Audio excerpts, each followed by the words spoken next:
Algu maksāšana aploksnēs Latvijā, protams, nav retums. LNT ziņu rīcībā nonākušais arī internetā publicētais videomateriāls skaidri apliecina, ka kādā no Latvijas uzņēmumiem nauda tiek maksāta aploksnēs. Video LNT ziņas nodevušas valsts ieņēmumu dienestam, kas tā satura solīs pārbaudīt un atbilstoši likumam piemērot sankcijas. Tematu turpina Svetlana Leitāne. LNT rīcībā ir nonācis video, kurā redzams, ka kādā uzņēmumā nauda tiek izmaksāta aploksnēs. Video materiālā parādīts, ka kāda sieviete no kartona kastes izņem aploksni un iedod to visticamāk uzņēmuma darbiniekam. Aploksnē atrodas nauda, vairāki 10 latu. Internetā pieejamam video, kam LNT ziņu uzmanību pievērš skatītāji, klāt pievienots komentārs. Tajā pieļauts, ka uzņēmums, kurā nauda tiek izmaksāta aploksnēs, varētu būt Elkor. LNT ziņas sazinājās ar Elkoru pārstāvjiem, kuri kategoriski noraidīja, ka maksātu algas aploksnēs. Darbiniekiem algas tiekot izmaksātas likumīgi, nomaksājot visus nodokļus.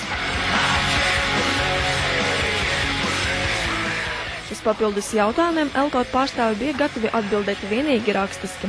Internetā publicētie pieņēmumi neļauj apgalvot, vai tiešām algas aploksnēs maksātas Elkorā, taču video materiālā redzamais skaidri apliecina, ka kādā no Latvijas uzņēmumiem šādā veidā samaksa notiek. Valsts ieņēmuma dienesta vadītājs Dzintars Jakāns, noskatījies šo video, uzsvēra, ka stāvēt pie katra uzņēmuma durvīm un ķertais rokas likuma pārkāpējus šodien vairs nav iespējams.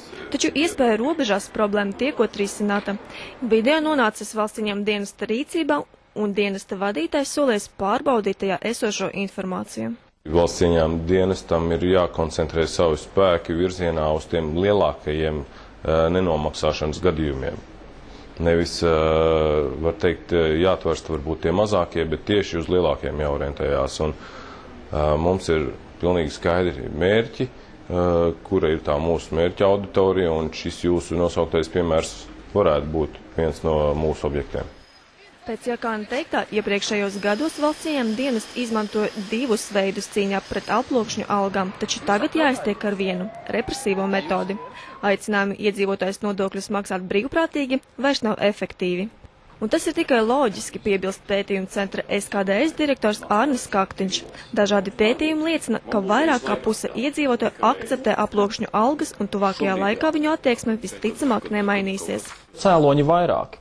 Un vispirmām kārtām tas ir absolūta vilšanās, neusticēšanās valstī, no kā likumsakarīgi izriet secinājums, kāpēc man šo valsti atbalstīt finansiāli, ja reiz viņa ir tik nekrietni, tik negodīga, viņa tik necienīgi rīkojusies pret mums, pret šīs valsts iedzīvotājiem.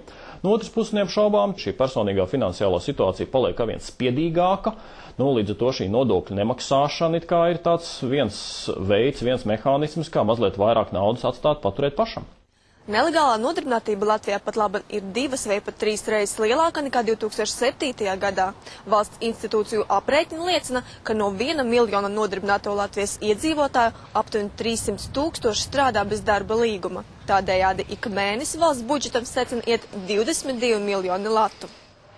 Līdz šiem aploksņu algas dominē būvniecības nozarē, taču pēdējā laikā aizvien biežāk likumu pārkāp tirzniecībā un pakalpojumu sfērā strādājošie uzņēmumi. Paļauties uz to, ka nodarbinās un nekonstatēs darba inspekcija nevajadzētu, jo mums vienmēr ienāk informācija par pārkāpumiem, cilvēki ziņo par šādām gadījumiem, un mēs ierodamies un konstatējam, un tad darba devējs, diemžēl, nekur nevar izsprukt no soda. Par nelegālo nodarbinātību pieķertiem darba devējiem sots var būt sākot no 700 latiem, bet atkārtotos gadījumos sots sasniedz 10 000 latu. Svetlana Leitāne, Andris Cisinskis, LNT.